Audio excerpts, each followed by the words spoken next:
કલાનું તત્વ તો એની સાથે જ જોડાયેલું છે. કવિઓ જન્મે પણ છે અને કવિઓ બને પણ છે. કવિ હોવું, કવિ થવું બે જુદી ઘટના છે. રમેશ પારેખની વાત જ્યારે આપણે કરીએ છીએ ત્યારે એ કવિ થતા નથી, બનતા નથી, થઈ ગયા. એ જન્મ્યા છે એવા કવિ છે. અમરેલીની સાથે એની ભૂમિમાંથી બોલી તો એની પાસેથી આવી જ છે માતા પિતાને કારણે, અને એટલે એ ગીતોમાં પણ તે લાવી શક્યા છે. તો એક આ ઘટના મને એમની જે કાવ્ય કલામાં દેખાય તે. ચિત્રના એટલા બધા શોખીન રમેશ પારેખ. એલિમેન્ટરીની ઇન્ટરમીડિયેટની એક્ઝામ પણ એમણે પાસ કરી એવું એમણે લખ્યું છે એમના જીવનમાં. સરસ વાત એમાં કે શરૂઆતમાં તો એવા ચિત્રો દોર્યા, હાસ્યાસ્પદ પણ બન્યા, પણ પછી પેલી કલા સાથેનું અનુસંધાન થયું એટલે ચિત્રો દોરતા ગયા અને એટલી સરસ રીતે એ આગળ પણ વધ્યા. પણ એમ તો અધ્યાપક બનવાની પણ એમની ઈચ્છા હતી, ચિત્રકાર બનવાની પણ ઈચ્છા હતી, સંગીતકાર થવાની પણ ઈચ્છા હતી, પણ આ બધું એમની પાસે આવ્યું કલાત્મક રીતે અને એમ કરતાં કરતાં એ શબ્દના ચિત્રકાર થઈ ગયા, એટલે કે કવિ બની ગયા. મારી પાસે બહુ બધા એના દૃષ્ટાંતો છે. એક આ ઘટનાની વાત, ચિત્રકલા. ક્યાં કાવ્ય સંગ્રહ આવ્યો 1970 અને 1972માં એમના લગ્ન રસીલાબેન સાથે થયા. દિલ્હીમાં ગુજરાતી સાહિત્ય પરિષદ ભરાઈ અને ત્યાં કેટલા બધા કવિઓ સાથે એમને મળવાનું થયું. ઉમાશંકર જોશી, પન્નાલાલ પટેલ એવા મોટા મોટા એમની માટે એ સમયે એક અહોભાવવાળા કવિઓ, એમની સાથે એમને મળવાનું થયું. અને એ હરીન્દ્ર દવે, મનહર મોદી આ બધા જે કવિ છે, લેખકો છે, એમની સાથે મળ્યા અને ત્યાં પહેલી વાર તેમણે હવાઓ રચના પઠન કરી. અને એમ કહેવાય કે આટલા બધા મૂર્ધન્ય કવિઓ, બહુ મોટા કવિઓની વચ્ચે જ્યારે આપણે રચના પાઠ કરીએ નવી નવી કલમવાળા, ત્યારે કેવો ભાવ ઉત્પન્ન થાય એ એમણે મહેસૂસ કર્યો. પણ એમની નોંધ લેવાય. હરીન્દ્ર દવે તો એક મુલાકાતમાં, દૂરદર્શનના એક મુલાકાત એટલે કે જે ઇન્ટરવ્યૂ થાય એમાં એમણે કબૂલ્યું કે એ સમયમાં જે 7મા 8મા દાયકાના ની જે કવિતા છે એમાં જે નવી કવિતા આપી શક્યા છે એમાં અનિલ જોશીની સાથે રમેશ પારેખનું નામ લેવું ઘટે. એ એક વાત ત્યાં આપણને દેખાય. તો અહીંયાથી એમનું જે આત્મબળ હતું એ વધતું ગયું. હવે જુઓ 1970માં ક્યાં કાવ્ય સંગ્રહ આવ્યો, પછી ખડીંગ આવ્યો, ત્વ આવ્યું, સનનના આવ્યું, ખમ્માલા બાપુને આવ્યો, મીરા સામે પાર આવ્યો, છાતીમાં 12 શાખ, વિતાન સુદ બીજ, લે તિમિરા સૂર્ય. 6 અક્ષરનું નામ તો એમના 5 દાયકા પછીનો સંકલિત સંગ્રહ છે, પણ એના પછી આવ્યું છાતીમાં 12 શાખ, એના પછી આવ્યું લે તિમિરા સૂર્ય, એટલે આ પછીના સંગ્રહો. આ કવિ પાસે ક્યાંથી માંડીને સનનન સુધીના જે 4 પ્રથમ કાવ્ય સંગ્રહો છે એમાં તમે જુઓ એમની કવિતાઓ તો તમને ખ્યાલ આવશે કે આ કવિ પાસે પેલા શબ્દચિત્રો ખૂબ છે. એટલે કે કલ્પના વૈભવ, પ્રતિકાત્મકતા સિદ્ધ કરવી, ભાષાકીય રીતે કેવી રીતે શબ્દનું નાવીન્ય લાવી શકાય, બોલીના પ્રયોગો ક્યાં કેવી રીતે કરી શકાય, એ એક સિદ્ધિ એ 4 સંગ્રહમાં આપણને જોવા મળે છે. પણ મીરા સામે પારથી આખો વળાંક આવે છે એમની કવિતામાં. 4 સંગ્રહ સુધી તો બરાબર, એની થોડીક પંક્તિઓ પણ ક્યાંથી માંડીને જે સનનની જે પંક્તિઓ છે, રચનાઓ છે, એમાં પણ વૈભવ છે, બહુ જ વૈવિધ્ય છે. ક્યાંની પહેલી જ રચના છે શગરે સંકોરું તારા નામની. અહીંયા રાવજી પટેલ પણ યાદ આવે. શગરે સંકોરું તારા નામની, તૂટે પડછાયાની ગીચો ગીચ સાંકળ્યું નર્યું, અજવાળું અજવાળું વાય, શગરે સંકોરું તારા નામની. કોઈ પણ કવિ હોય એ પહેલી રચના એવી ધારદાર મૂકે, પ્રેમની મૂકે, પ્રકૃતિની મૂકે, પણ આ કવિએ પહેલી જ કવિતામાં મૃત્યુનું અદ્ભુત સંવેદન મૂક્યું. અને એમ જાણે કે ગુજરાતી કવિતામાં એક સોપો પડી ગયો હોય એવી રીતે આવ્યા. ગૌરમાને 5 આંગણીએ પૂજ્યા, કે નાગલા ઓછા પડ્યા રે લોલ, કમખે દોથો ભરીને કાંઈ ટાંક્યા, ને આભલા ઓછા પડ્યા રે લોલ. આ કવિ પુરુષ કવિ છે, પણ તમે જોશો કે ગીતોમાં સૌથી વધારે સ્ત્રી ભાવને, સમાન ભાવને એમણે પ્રાધાન્ય આપ્યું છે. મને અહીંયા ઓશો પણ યાદ આવે છે. ઓશો ઘણીવાર કહે છે કે સ્ત્રી અને પુરુષમાં 50-50% બંનેના તત્વો હોય છે. પુરુષ હોય તો એમાં 50% સ્ત્રી જીવતી હોય અને સ્ત્રી હોય તો એમાં 50% પુરુષ જીવતો હોય. મને લાગે છે કે રમેશ પારેખનું જે હૃદય છે એમાં સૌથી વધારે સ્ત્રી તત્વ છે, સ્ત્રી ભાવના છે. પોતે એવું બયાન આપે છે કે મને પેલા સૌ લોકો જે પૂજે છે એવા ઈશ્વરમાં રસ પડ્યો નથી. બહુ મોટી વાત છે આ. નીતસિંહનું વાક્ય યાદ આવે ત્યાં આપણને. મને એવા ઈશ્વરમાં રસ પડ્યો નથી, પણ કશાકથી છૂટી ગયાની જે પીડા મને સતત થયા કરે છે એ ક્યાંક મને પેલી પદમણીમાં, ક્યાંક લાખા સરખી વાર્તામાં, વણજારામાં, ક્યાંક મીરામાં, ક્યાંક સોનલમાં મને એમ કે મળી જાય છે. તો આ છે ને એક કવિ પોતાની વાત જ્યારે કરતો હોય, આવું સ્વીકારતો હોય કે હું ઈશ્વરમાં નથી માનતો, સીધે સીધું નહીં પણ સ્વીકાર ભાવ આ રીતે પણ છે. અને પછી તો મીરા સામે પાર સુધી જ્યારે પહોંચે છે ત્યારે આપણે એ જોઈ શકીએ છીએ. આપણે જોઈ શકીએ છીએ કે જો ઈશ્વરની નજીક જઈને આપણે ઊભા રહીએ તો મીરાની આંખ જોઈએ. હમણાં સર કથન કેન્દ્રની વાત કરતા હતા. મને એમ થાય છે કે કવિતામાં પણ આવા કેન્દ્ર આવે છે અને એ બહુ જ રમેશ પારેખની બહુ બધી ગીત કવિતાઓમાં છે. મીરા સામે પારમાં તો છે જ છે. મીરા આપણે પણ નથી જોયા, મીરાબાઈને રમેશ પારેખે પણ નહોતા જોયા, પણ એમની આંખથી એ મીરાની નજીક એક મીરાબાઈ, મીરા ચેતના બન્યા, સંવેદન બન્યા. અને પછી કે કાગળ હરી લખે તો બને અવર લખે એકે અક્ષર નથી ઉકલતા મને, કે કાગળ હરી લખે તો બને એવું કહી શક્યા.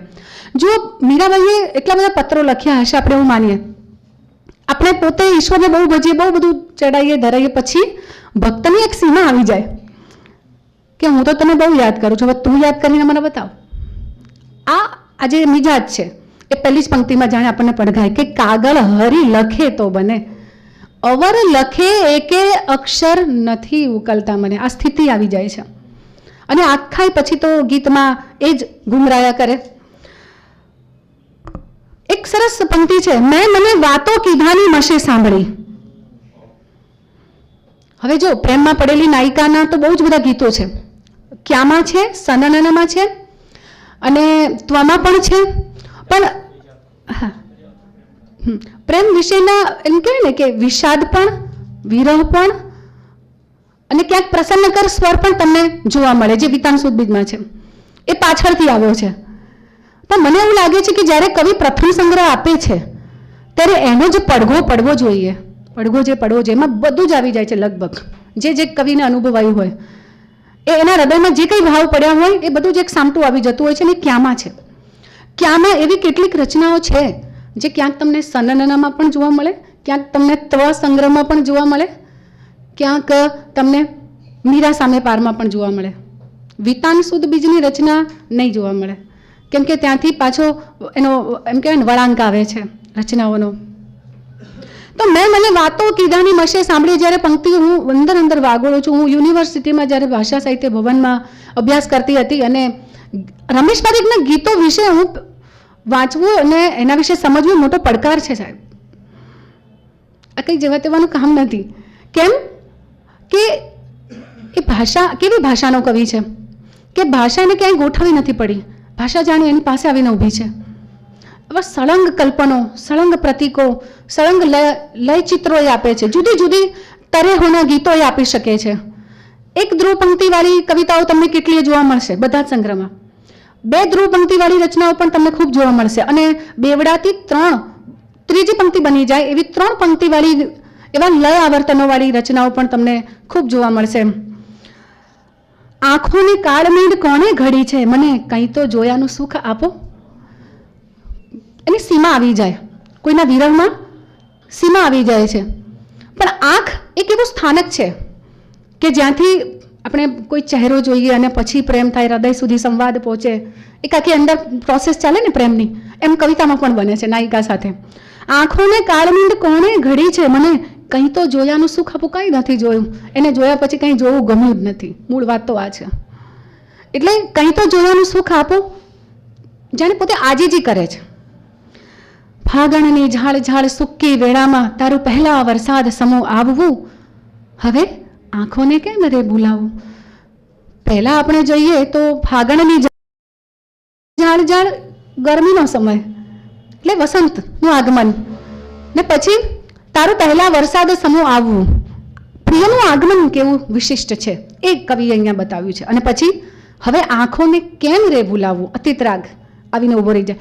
એટલે ભૂતકાળમાં પ્રિયતમા નાયિકા પ્રિયતમને મળી હોય અથવા પ્રિયતમ પ્રિયતમાને મળ્યા હોય અને પછી વર્તમાનમાં જાણે કોઈ ભાવને વાગોળતા હોઈએ વાત કરતા હોઈએ એવી આખી એ રચના છે. હું એક બે રચનાઓનો આખો સળંગ આસ્વાદ અને પઠન પણ લઈશ, પણ જ્યારે હું સંગ્રહની વાત કરું છું, ક્યાં કાવ્ય સંગ્રહની વાત કર્યા ત્યારે હું તમને આ થોડીક પંક્તિઓ પણ જણાવું છું. એમણે સોનલ ગીતો પણ લખ્યા છે અને એ સોનલ ગીતો લગભગ બધા જ સંગ્રહમાં છે, પણ ક્યાંમાં છે કેવી? લાવો લાવો કાગળિયોને દોત, સોનલ દેને લખીએ રે. જો આનો લઈ જુદો છે. અને ફાગણની ઝાળ ઝાળ સૂકી વેળામાં તારું પહેલા વરસાદ સમૂહ આવું. કાનના કવિ છે આ. ઉમાશંકર જોશીએ પણ સરસ કીધું છે કવિતા કાનની કલા છે.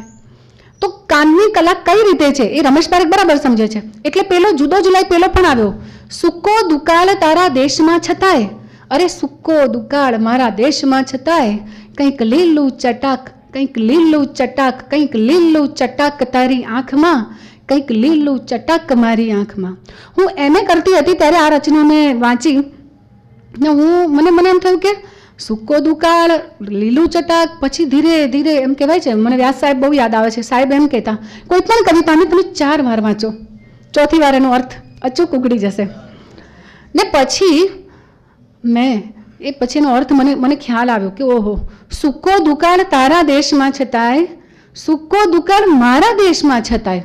બરાબર છે, બે બાજુની સ્થિતિ. પણ કંઈક લીલું ચટાક, કંઈક લીલું ચટાક, કંઈક લીલું ચટાક તારી આંખમાં, અને પાછું એ જ કંઈક લીલું ચટાક મારી આંખમાં. ઓહો, આ તો પ્રેમ થઈ ગયો છે યાર.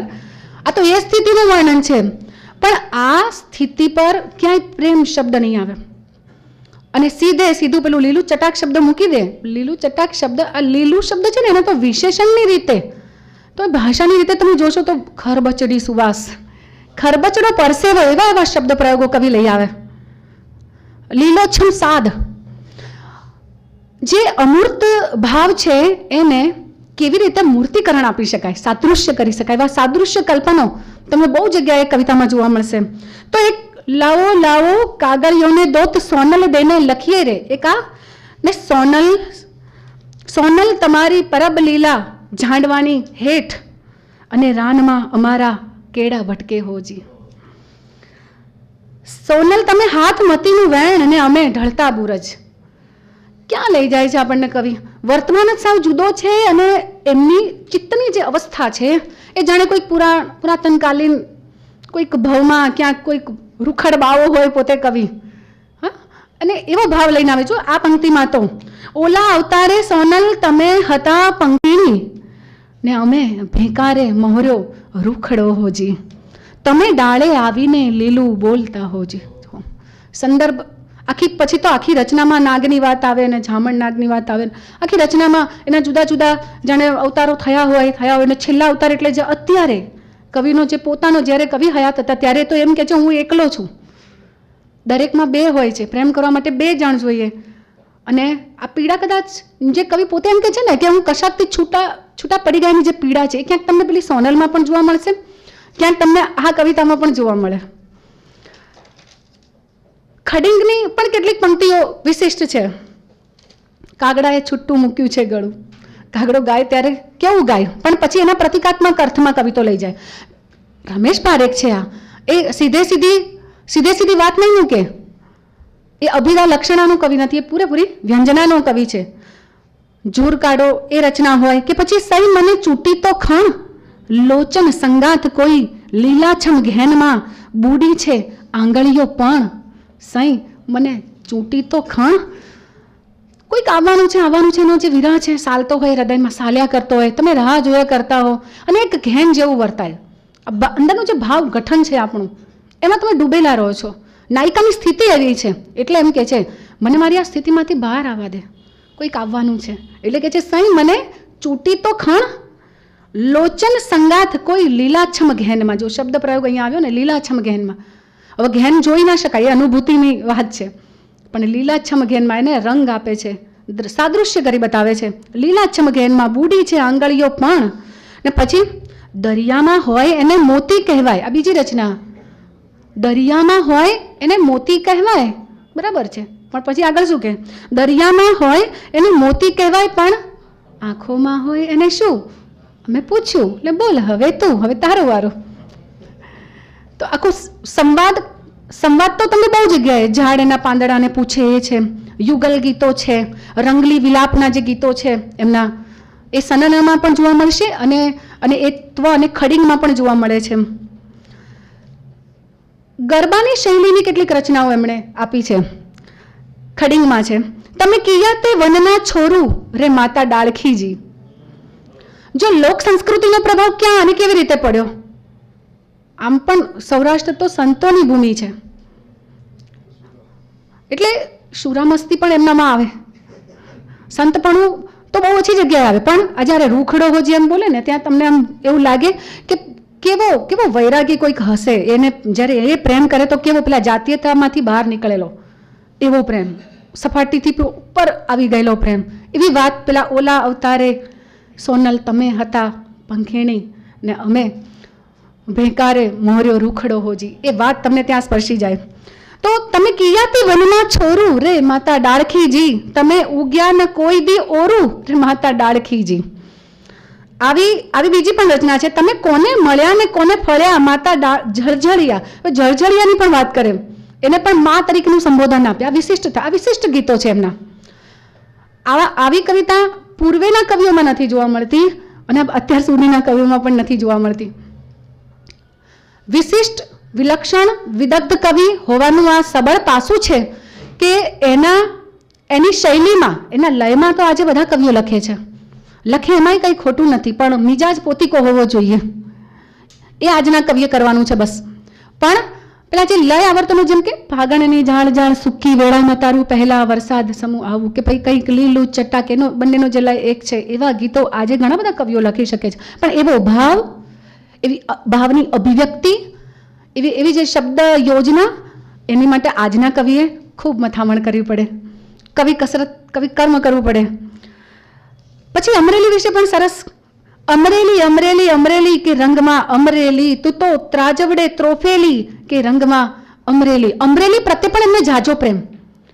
હવે જ્યારે એ પોતે અમરેલીમાં હતા અને પછી ગાંધીનગર પણ એમને જવાનું થયું નોકરીના સંદર્ભમાં, પણ ત્યાં એ જે જુરાપો હતો, વતન પ્રેમ, એ પણ આ કવિમાં જોવા મળે છે. પ્રેમ એટલે ખાલી પ્રેમ નહીં, નાયિકાને થતા પ્રેમની વાત નથી, અહીંયા તો વતન પ્રેમ પણ આવે છે.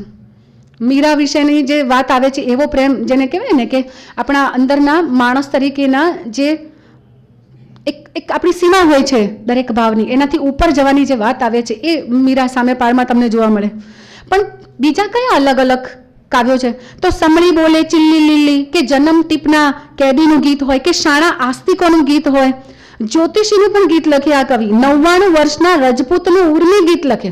આ કવિ જ ઉર્મી કવિ છે આ, પણ ગઝલકાર તરીકે જુદો છે, અછાંદસમાં એ જુદા છે. આ એની જ્યારે રમેશ પારીખની કાવ્ય કલા, એવું જ્યારે મેં મારા પુસ્તકને પણ શીર્ષક આપ્યું છે, ત્યાં મારે ત્યાં એટેન્શન થવું પડ્યું છે, ઉભા રહી જવું પડ્યું છે કે ગીતોમાં એનું રંગદર્શી પણ જે છે, રોમેન્ટિક કવિ એ બરાબર ઝળકે છે, પણ ગઝલમાં એ વિષાદમાં જતા રહે છે, ગંભીરતામાં. એ હું ગઝલની વાત કરું ત્યારે મદારીના જે ત્વ કાવ્ય સંગ્રહ છે, એમાં મદારીનું પ્રણય ગીત હોય, કે ઝુમરી તલૈયાના રાણી સોનનું ગીત હોય, કે પછી રાણા સંઘનું ગીત હોય, વંચાતો જાય ક્યાંક કાગળ, કે સખી મારા આંસુના સાથીએ બેસીને કાગડો બોલ્યા કરે લોલ. આવા પ્રકારના જે ગ્રામ કન્યાના જે ગીતો છે, એ લગભગ આ ત્વ સનનનમાં પણ જોવા મળે છે. સનનનાની એક બીજી વિશેષતા શું છે કે એમાં 4-5 કવિતા એમણે નાયિકાની વિશેષતા, એના સ્થૂળ દેહ વર્ણનથી આગળ વધીને એની જે લાક્ષણિકતાઓ છે, ગુણ સ્વભાવ, એના વિશેના કાવ્યો પણ આપ્યા છે. ક્યાંક તમને થોડીક એમનામાં વધારે શૃંગારિકતા પણ લાગે વર્ણનમાં, પણ એ નાયિકાઓનું જ કવિ છે આ.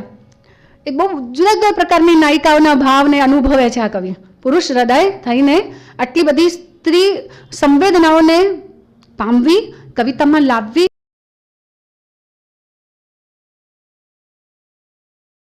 તો એમાં સરલાને, રંભાને, સોનલને, હસીનાને, એવા લગભગ 4 કાવ્યો સળંગ આપણને એવા જોવા મળે છે. મનગમતો છેલ હોય કે પછી ચોમાસું ઉર્ફે ચાબુક, હમણાં સાહેબ ચાબુકની વાત કરતા હતા ને વાર્તાની, ત્યારે મને એમ થયું કે ક્યાંક ક્યાંક એ કવિતામાં છે જ તે ચાબુક વિનાની ક્ષણની વાત કરી ત્યારે મને આ કાવ્યનું સાંભળણ થયું. ફોટો કાવ્ય હોય કે પછી ખમ્મા આલા બાપુને, એમાં તો આલા ખાચરનું આખું વ્યક્તિત્વ, એમાં પણ એમની જુદી જુદી વિશેષતા. આલા બાપુનું ઓય ઓય ને ઊહું ને બાપુ દગી ગયા ને એ બધા જે શીર્ષકો તમે કવિતામાં જુઓ તો દરેક કવિતામાં અછાંદસની રીતે પણ અને ગીતમાં પણ ક્યાંક તમને ગઝલની તરે દોહાની રીતિ પણ લાગે તમને એ કવિતાઓમાં, એવી વિશેષતા છે. એટલે એ સંગ્રહ આખો જુદો છે.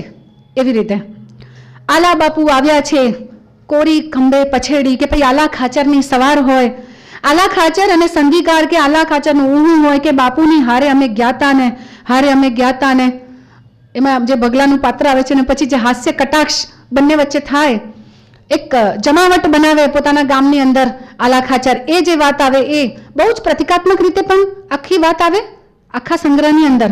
તમને જીવરામ ભટ્ટ પણ અહીંયા યાદ આવે, ભદ્રમ ભદ્ર પણ યાદ આવે જ્યારે તમે આલા ખાચરના કાવ્યોમાંથી પસાર થાવ તો આ સંગ્રહ પણ એની શૈલી અને અનુભૂતિ જે એટલે કે જેમાં વિષય વસ્તુ હોવું જોઈએ એ દ્રષ્ટિએ પણ તે નોખો છે, આલા બાપુ પર આધારિત છે. અને મીરા સામે પાર મેં અગાઉ પણ કહ્યું, પણ એની કેટલીક પંક્તિઓ વિશિષ્ટ. પહેલી જ કવિતામાં મારા સપનામાં આવ્યા હરી, સપનાથી શરૂઆત કરે અને પછી જાય ક્યાં, જો મારા સપનામાં આવ્યા હરી, પછી બીજી રચના મારા ફળિયામાં આવ્યા હરી, પછી ત્રીજી રચના મારા ઓરડામાં આવ્યા હરી, ચોથી રચના મારા રુધિયામાં આવ્યા હરી. પગલા પડતા જાય, ક્યાંથી ક્યાં શરૂઆત ક્યાં થાય છે ને ક્યાં અંત પામે છે. આંખ અને હૃદયનું આખું અનુસંધાન તમને લાગશે ચારે રચનામાં. જો મારા સપનામાં આવ્યા હરી, સપનું તો આંખોથી જ જોવાય ને, મારા સપનામાં આવે ને પછી સપનું જોવાય એટલે આપણે જાણીએ છીએ આપણી સ્થિતિ કેવી હોય, આપણે એને પામવા માટે કેવા વલખા મારીએ. પછી મારા ફળિયામાં, અને પછી તો એની પેલી ઝાંય દેખાતી જાય આપણને નાયિકાને, એટલે કે મીરા સામે પણ મીરાને એમ થાય કે જાણે કૃષ્ણ સામે છે, હરી મારી સામે છે. મારા ફળિયામાં આવ્યા હરી, પછી ઓરડામાં આવી જાય એ તો બરાબર, અને પછી ત્યાંથી રુધિયામાં આવ્યા હરી. એટલે આંખ ચાક્ષુષ, આંખ અને હૃદય, પ્રેમ થવા માટે તો આટલી સ્થિતિ પૂરતી નથી. આ બે સ્થિતિ અહીંયા ચારે રચનામાં તમને સરખી લાગશે. છીએ રમતી કેડી રાણાજી, અમે છીએ રમતી કેડી, રાણાજીને પણ અહીંયા ઘસડીને લઈ આવે. જુઓ આ કાવ્ય મીરાબાઈના જ કાવ્ય હોય એવું તમને લાગે. જ્યારે તમે આ રચનાઓમાંથી હું પોતે પસાર થઈ તો મને એમ થયું કે એક તરફ કવિએ એમ કીધું છે કે મને પેલા ઈશ્વરમાં રસ પડ્યો નથી, પણ પછી મને પેલી વાત એમની બહુ જ ગમી છે કે કશાકથી છૂટા પડ્યાની જે પીડા છે સતત, આ જુરાપાનો જ કવિ છે. જેટલો પ્રેમ અને જુરાપોની પીડા એ એક સિક્કાની બે બાજુ છે. તમે બિલકુલ પીડાને પ્રેમ કહી શકો અને પ્રેમને પીડા કહી શકો, એક સિક્કાની જ બે બાજુ છે. મિલન ક્યારે સારું લાગે, મિલન ક્યારે સારું લાગે, જો વિરહ થાય, પીડા થાય, ઠેસ વાગે તો જ એની મજા છે. એટલે ઠેસાયેલો કવિ છે. અને મોરારી બાપુ તો સરસ કહે છે કે આ કંઈક ભાળી ગયેલો કવિ છે. એક જ વાક્યમાં આખા તમને બધા એમના કવિતાનો નિચોડ કરીને મૂકી દીધો છે મોરારી બાપુ એક જ વિધાનમાં, કે આ કંઈક ભાળી ગયેલો કવિ છે. બહુ ઓછા કવિઓ આવા હોય છે જે કંઈક ભાળી ગયેલા હોય, અને એ પછી ધીરે ધીરે અનુરણન બનીને ગૂંટાઈને જુદી જુદી રીતે વિશેષ રીતે એમની કવિતાઓમાં આવતું જાય. તો દેખી રે मैंने कागल की चतुराई, 100 अक्षरनी बारी मैं तो ए बातो बतलाई, जो मैं ऐसा जानती प्रीत कीजे दुख होए, हाँ नगर ढिंढोरा पीटती प्रीत न कीजे कोई. બિલકુલ એ પંક્તિને તમે અહીંયા સાપેક્ષમાં રાખી શકો. તો એ જે મીરાની જે ચેતના છે એને જ અહીં આ પંક્તિઓમાં આ કવિ લઈને આવ્યા કે કાગળ હરી લખે તો બને અવર, લખે તે એકે અક્ષર નથી ઉકલતા મને, કે પછી ગિરધર ગુનો અમારો માફ. એક તરફ માફી પણ માંગે અને એક તરફ શું કે, એક તરફ કે રહેશું અમે ગુમાનમાં હરિસંગ નહીં બોલીએ. જો મિજાજ છે મીરાનો મિજાજ, પણ રમેશ પારેખની આંખે એની વાણીમાં પ્રગટ થયો છે. આછી આછી રે મધરાતે જીવન જોયો રે તને, આછો ઊંઘમાં જીલાયો, આછો જાગમાં જીલાયો. અને પછી એક કવિતામાં તો કેટલી સરસ વાત, આજ મને મોર પીછના શુકન થયા સખી. આ શુકન બનતું આપણે ત્યાં જે શુકન અપશુકનની જે વાતો આવે છે એ એમને નથી, એ બહુ જ માર્મિક રીતે આવે છે. રમેશ પારેખ આધુનિક કવિ તો છે જ, પણ જ્યારે મીરાની કવિતા લખે, એની ચેતનાની કવિતા લખે ત્યારે આવા શબ્દો લઈ આવે. પણ મોર પીછના શુકન થયા એટલે પછી તો ભક્તિનો સ્પર્શ થયો, પ્રેમનો સ્પર્શ થયો, એટલે બધા જ ભાવ એની સાથે એની આસપાસ આવીને ઘૂંટાય. તમે આવો તો વાત કહું શ્યામ ને પછી દર્પણશી આંખ તમે ફેરવી લીધી ને મારો ચહેરો ઢોળાઈ ગયો ધૂળમાં. ભાષા પાસેથી કવિ આ રીતે કામ લે છે. દર્પણશી આંખ તમે ફેરવી લીધી, જેમાં હું મારો ચહેરો જોઉં ને એવી આંખ. દર્પણશી આંખ તમે ફેરવી લીધી ને મારો ચહેરો ઢોળાઈ ગયો ધૂળમાં. ચહેરો ઢોળાઈ નહીં, પણ આ ઢોળાઈ જવાની ક્રિયામાં કવિએ મૂકી દીધું, ખૂપી ગયો, પછી કશું જોવું નથી. એક સ્થિતિમાં આવીને આપણને મૂકી દે. ગઢને હોંકારો તો કાંગરાએ દેશે, પણ ગઢમાં હોંકારો કોણ દેશે?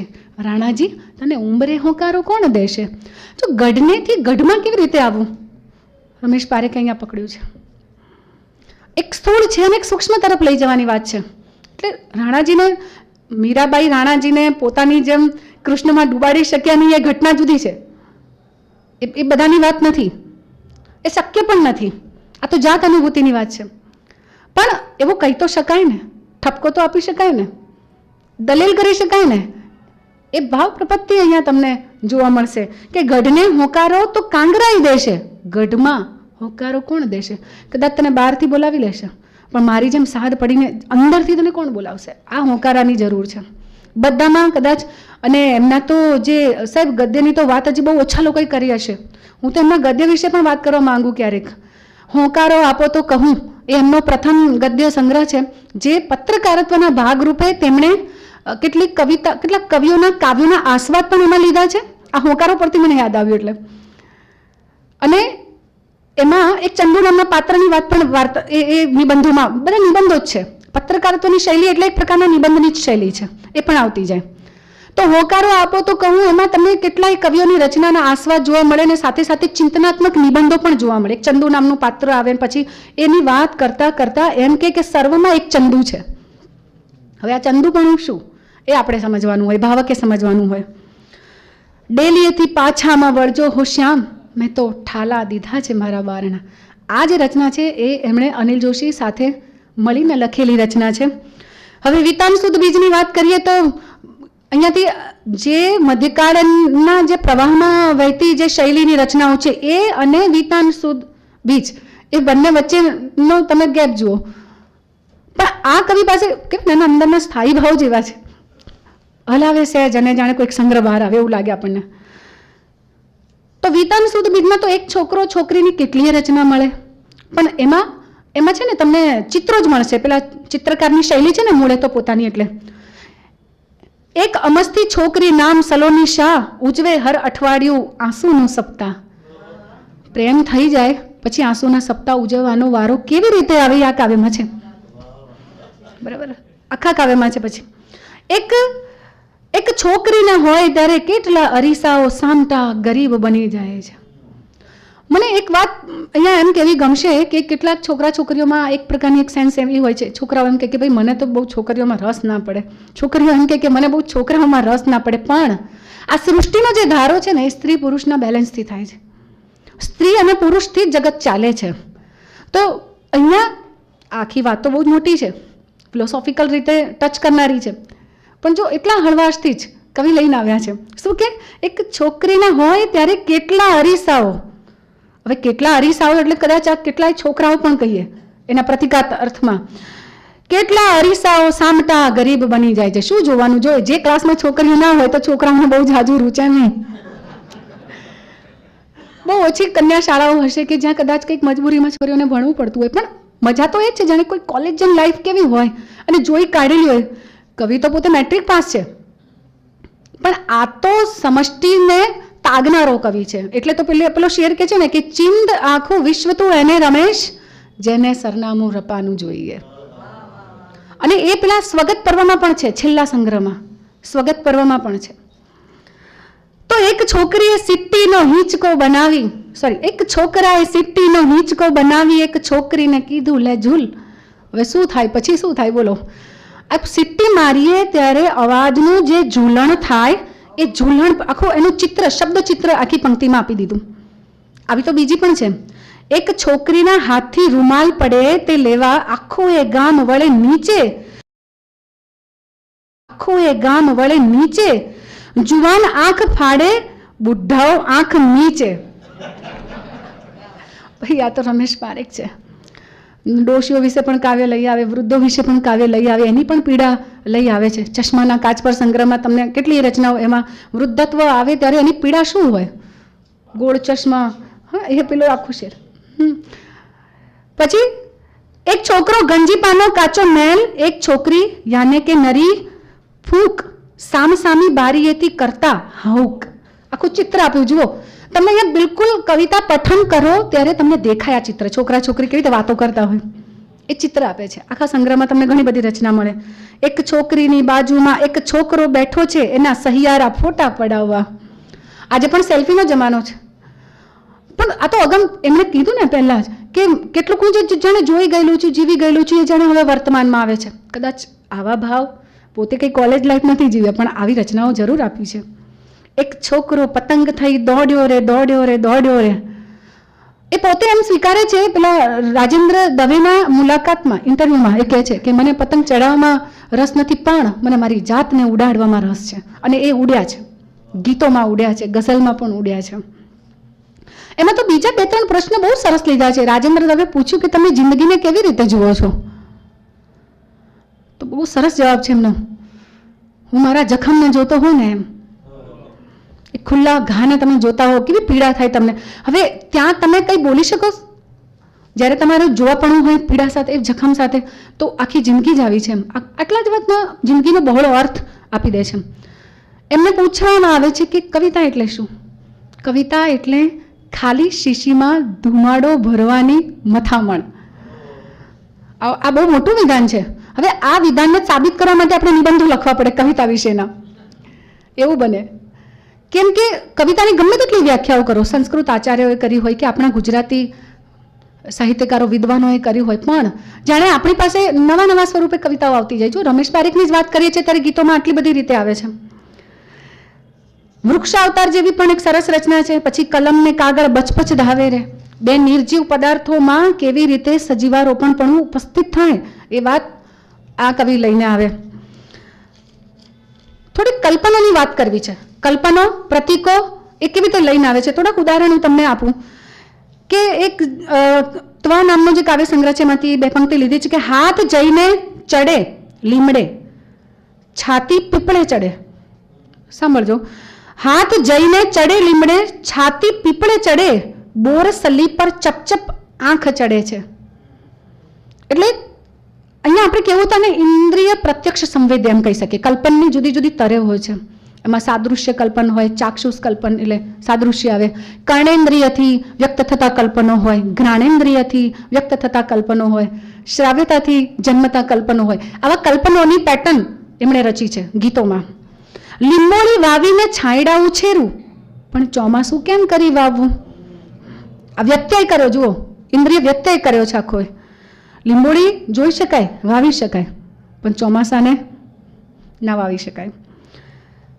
મને આંખોથી ચાખીને એઠી કરી, એવી એક પંક્તિ મીરા સામે પારની છે. હવે જો અહીંયા પણ તમને મને આંખોથી ચાખીને એઠી કરી, સ્પર્શ, સ્વાદ, આપણે જે ઇન્દ્રિયો કહીએ છીએ ને, એ કેવી રીતે લઈ આવે છે ગીતોમાં, એ તમને આ પંક્તિમાં જોવા મળે. આખું જગત થઈ ગયું એકવાસળી, એવી એક પંક્તિ છે. હવે અહીંયા તમને કૃષ્ણ કેમ સાંભળે? એમને કેમ વાંસળી વગાડી છે? એ 7 સ્વરનો શું મહિમા છે? કેટલું તમને અહીંયા અંદર તમારા ચિત્તમાં બરાબરનું ઘમસાણ જાગે. પણ એમને જ્યારે કેવું છે રમેશ પારેખને, તો આ આખી એક પંક્તિ આપી દે છે કે આખું જગત થઈ ગયું એક વાંસળી. એટલે આપણું જીવન છે શું? છેવટે તો એક યાત્રા છે, વાંસળી બનવાની યાત્રા છે. 7 સરનામામાંથી નીકળવાની યાત્રા છે. 7 સ્વરોમાં ઘૂંટાઈને ચડાઈને નીકળીને પછી એમાં પહોંચવાની યાત્રા છે. પરમમાં જવાની યાત્રા છે. ડમરી પર બેસી આવેલા વરસાદ ભાઈ ધૂળમાંથી વીણે છે લૂ. હવે જો અહીંયા પણ તમને સજીવારૂપણ અલંકાર જોવા મળશે. વરસાદ ભાઈ કે છે, આમ તો એ પીડા બહેન એક જગ્યાએ એવો પ્રયોગ કર્યો છે. તો ગીતોમાં તમને આવા કલ્પનો બહુ જગ્યાએ જોવા મળે, અલંકારો પણ જોવા મળશે.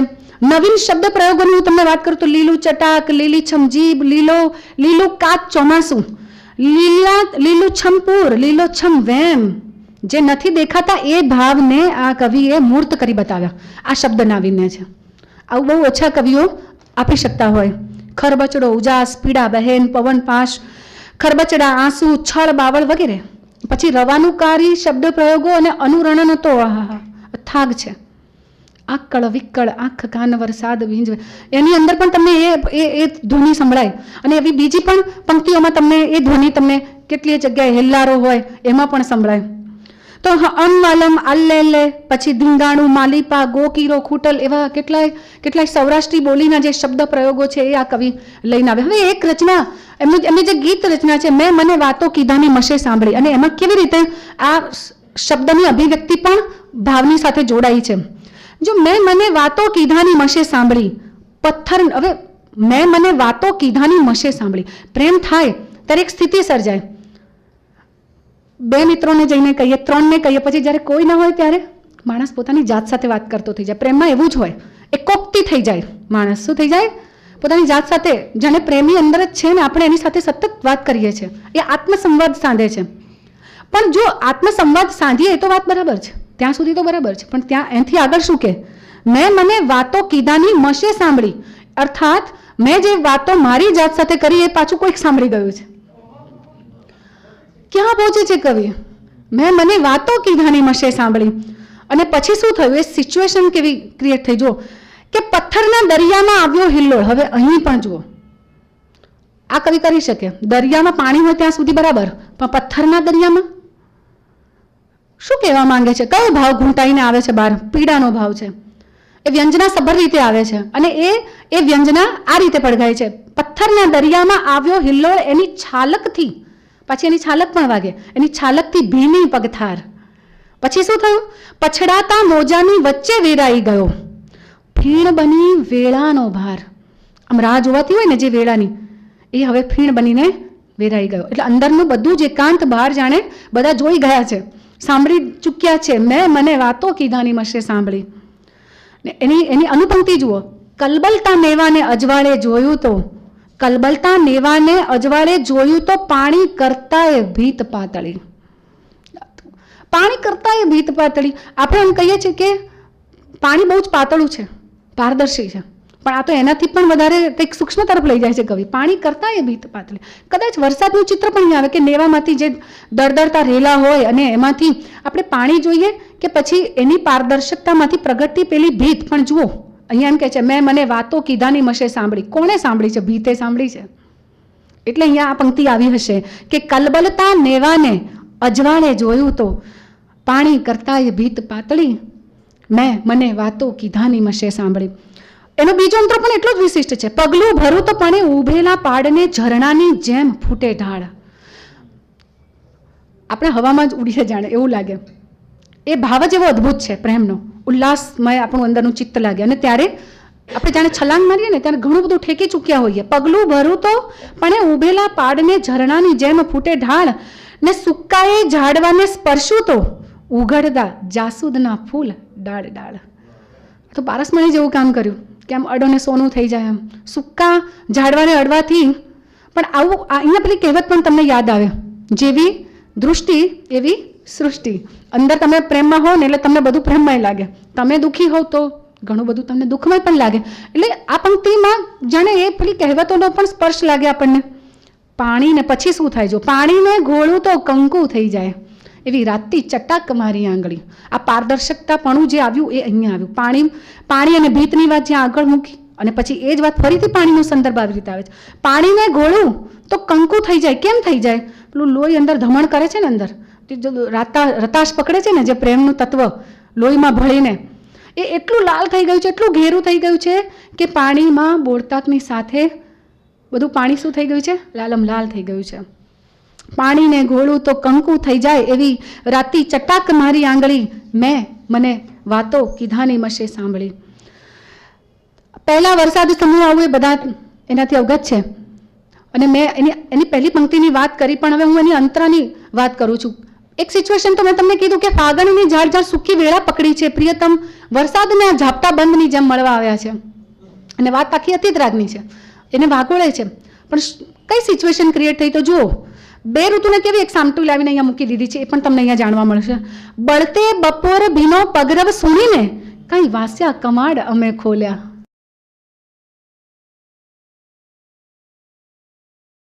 સામ સામે આપણે ઊભા રહ્યાનું પૂર આવવું. ફાગણની ઝાડ ઝાડ સૂકી વેળામાં તારું પહેલા વરસાદ સમૂહ આવવું. એકબીજાને જોવા જોવામાં સવાર પડી ગઈ એટલે શમણે આવેલ મોર બોલ્યા. એ પંક્તિ ત્યાં કવિ લઈને આવ્યા. બીજો પણ સરસ અંતરો છે કે ફળીએ પલાશ ફૂલ નિતરતું ઝાડ. પલાશના ફૂલ ફાગણમાં જ આવે. ફળીએ પલાશ ફૂલ નિતરતું ઝાડ અને હું રે વેરાઈ જવું રાનમાં. મારી હથેળીમાં એવી રેખાઓ જેવી રેખા છે ખાખરાના પાનમાં. ખાખરાને બંધ બેસાડી પોતાની હથેળી એટલે કે આખી પોતાની જીવનની ભૂમિકા સાથે એના ભાગ્ય સાથે જાણે જોડી દીધું. કેટલી સામ્યતા છે એમ કે મારામાં ને ખાખરામાં. લીંબોળી વાવીને છાંયડા ઉછેરું એવું તો હું કરી શકું, પણ ચોમાસું કેમ કરી લઉં? ચોમાસું કેમ કરી વાવું? ફાગણની ઝાડ ઝાડ સૂકી વેળામાં તારું પહેલા વરસાદ સમૂહ આવવું. હવે આંખોને કેમ રે ભૂલાવું? આજે છે ને મેં વાત કરી કે સહી મને ચૂંટી તો ખણ, એમાં પણ એનો અંતરો જોવા જેવો છે. પંખી ભરેલ મારું ફળિયું બોલે કે લોહી ગણગણવા લાગ્યું છે ગીત. પ્રશ્ન કરે છે પોતાને જ નાયિકા. સહી એની સાથે બેઠી છે કે સહી મને ચૂંટી તો ખણ, લોચન સંગાત કોઈ લીલાછમ ઘેનમાં બુડી છે આંગળીઓ. પણ આપણને ટેવ હોય છે, આપણે જ્યારે કોઈના ભાવમાં ખોવાઈ ગયેલા હોય તો આપણે કંઈક કરતા હોઈએ આંગળીઓથી. આપણે જો નીચે માટીમાં બેઠા હોઈએ તો એમાં કંઈક દોરતા હોઈએ ને. જો નાયિકા હોય તો ટેરવાને મોઢામાં રાખીને કંઈક વાગોળતી હોય અંતર. એવું એક દૃશ્ય જાણે અહીંયા રચાય છે. પંખી ભરેલ મારું ફળિયું બોલે કે લોહી ગણગણવા લાગ્યું છે ગીત. હું મારી જાતને પૂછું છું, નાયિકા પોતાને પૂછે છે. ડાળીને જોઈ જોઈ આવડી ગઈ શું મારી પાપણને ઝૂકવાની રીત? ડાળીઓ ઝૂકેલી હોય એને જોઈ જોઈને શું એ ડાળી જોઈ જોઈને દિવસો ગણી ગણીને એની વાટ જોતા જોતા હવે મને ઝૂકવાની ટેવ પડી ગઈ છે. ગણતા ગણતા રે મારા વેઢા ખૂટ્યા છે સખી, તું જ નવા પાંદડાઓ ગણ. તો ગણતા ગણતા રે મારા વેઢા ખૂટ્યા છે સખી, તું જ નવા પાંદડાઓ ગણ. સહી મને ચૂંટી તો ખણ. અહીંયા મને મીરાબાઈની પેલી પંક્તિ પણ યાદ આવે. આવન સાવન આવન કહે ગયો કોલ અનેક, ગીણતા ગીણતા ઘીસ ગઈ મારી આંગળીઓરી રેખ. આ પંક્તિમાં બિલકુલ આ સંદર્ભમાં બંધ બેસે છે. તડકાની કોરમોર છાંયડાઓ ટાંકીને કોણ આમ શણગારે ઝૂલ, રમતા મૂક્યા છે રૂડા વચ્ચે બે પોપટા ને કાંગરીએ સગપણના ફૂલ. તાકી તાકીને હું એ તકતા ના જોઉં, હું ઓસરીએ બાંધું તોરણ. રોજ તોરણ ઉતારું અને રોજ કાઢું. એ આજે આવશે, એ કાલે આવશે. આ વાટ જોવાથી પ્રિયતમની વાટ જોતી નાયિકાનું આ ગીત છે અને એનું આ ઘેન છે. એટલે એમ કે છે કે સહી મને ચૂંટી તો ખણ. ને પછી ઘણા બધા ગીતો છે. મારે થોડી ગઝલની પણ વાત કરવી છે. ગઝલકારમાં એ જુદા પડ્યા છે. પેલા રંગદર્શીપણું ક્યાંક ક્યાંક જોવા મળ્યું છે, પણ વિચ્છિન્નતા વિષાદનો ભાવ વધારે ઘટ ઘેરો બન્યો છે. એનું કારણ એ પણ છે કે એ અમરેલીથી જ્યારે વિખૂટા પડ્યા અને શહેરનું જે કલ્ચર આવીને એટલે કે એની અંદર એમને જીવવાનું થયું અને ત્યારે એમને જે પીડા થઈને એમાંથી જે શેર આવ્યા તે હવે એમને અહીંયા સ્વરૂપ બદલ્યું. કવિએ ગીત મૂકીને ગઝલ તરફ આવ્યા. આધુનિક ગઝલકાર હોય તો એ આ શહેરી સંસ્કૃતિ નગર જીવનની વેદના એ કેવી અનુભવે છે એવા કેટલાય શેર આપણને મળે છે. જળને કરું જો સ્પર્શ તો જળમાંથી વાય લૂ, સોનલ આ તારા શહેરને એવું થયું છે શું? લૂનું ચિત્ર. જળને કરું જો સ્પર્શ તો જળમાંથી વાયેલું. કેવું શહેર છે? સોનલને પૂછે છે. પણ અહીંયા સોનલ આપણે સાહેબે પણ અગાઉ વાત કરી તેમ આ એમની કોઈ અદ્ભુત પ્રેયસી પણ હોઈ શકે જે આ સાક્ષાત જગતમાં નથી. પણ એમ એક જગ્યાએ તો એમણે કીધું છે કે સોનલ એટલે ગમતી પરિસ્થિતિ. તો શહેરમાં તો એવી કોઈ ગમતી પરિસ્થિતિ નથી સર્જાઈ એટલે આ પ્રશ્નોક્તિ થઈ. આ ગઝલ આવી કે જળને કરું જો સ્પર્શ તો જળમાંથી વાયેલું, સોનલ આ તારા શહેરને એવું થયું છે શું? જો અને એવી જ રીતે શહેર અને નગરના બીજા શેર પણ મળે છે. પ્રત્યેક શેરી લાગે રૂંધાયેલો કંઠ છે, લાગે છે હર મકાન દબાયેલું ડૂસકું. જે ગામની અંદર પોતે આટલું બધું જીવ્યા, તારો વૈભવ રંગમોલ સોનું ને ચાકર ધાડું, મારે ફળીએ ચકલી બેસે તે મારું રજવાડું. આ રજવાડાનું કવિ જ્યારે શહેરમાં નગરમાં આવે ત્યારે પછી આવા શેર લખે. કોણ વિક્ષેપ કરે શ્વાસ ઘર ગલી કે સમય, ઘડું છું રોજ હું કારણ છતાં હું સૂઈ ન શકું. સુવાના કારણ નથી મળતા, મને નથી સૂઈ શકવાના કારણ મને નથી મળતા. ગોળી લઈને દવા લઈએ ને તોય ઊંઘ ના આવે એવું શહેર છે. કવિને કહેવું છે તો છેલ્લે આ ઉદાસીનતાનો ભાવ પ્રકટ થાય છે. મળતું નથી આ શહેરમાં ભૂલા પડ્યાનું સુખ, રસ્તાઓ રોજ રોજ હું બદલીને નીકળું. ભૂલા પડેલા કવિ છે. ઉડ્યા હતા આ શહેર ઉપરથી પતંગિયા, એ દ્રશ્ય રોજ આંખમાં ચાંપીને નીકળું. કેટલી બધી પીડાથી ઘવાયેલો છે શહેરની સંસ્કૃતિથી. જુઓ કે પથ્થરોમાં શિલ્પ કોતરાયું છે, તમે ગયા છો, તમારાથી ક્યાં જવાયું છે. તો આવી જે વાત છે એકદમ તિર્યકતાથી, કટાક્ષમય રીતે, એકદમ જડ બેસલાક રીતે કહી દે છે. આ બળતું નગર છે, નગરમાંથી દોડી નીકળવાનું છે, અહીં છે કશું તેને અહીંયા જ છોડી નીકળવાનું છે. નીકળવાની જે વાત છે, કેવો સાક્ષી ભાવ એકદમ આવી જાય અચાનક. એ આ કવિની પીડામાંથી જે શહેરી અને નગર જીવનના જે એની પ્રત્યેની જે ઉદાસીનતા, વિચ્છિન્નતાનો ભાવ જન્મ્યો, એમાંથી આવે છે. અને એટલે એને મારે આધુનિક ગઝલકાર કહેવો છે.